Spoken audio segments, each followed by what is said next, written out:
This is my pickled elderberry recipe, and firstly you want to pick yourself some elderberries and then go through the painful process of pulling the berries off of the stalk. You want to make sure that there's no stalk intact as it's highly toxic.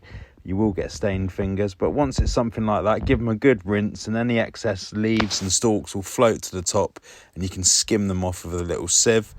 And then you want to drain them into a colander, but make sure you lift them out of the dirty water into a colander, load them up into a sterilised kilner jar. And then for the pickle liquor for this one, I've weighed out 300 grams approximately of distilled malt vinegar, or it could be white wine vinegar. Then for the sweetness, I'm going to use elderflower cordial, so I've done about 200 ml of that.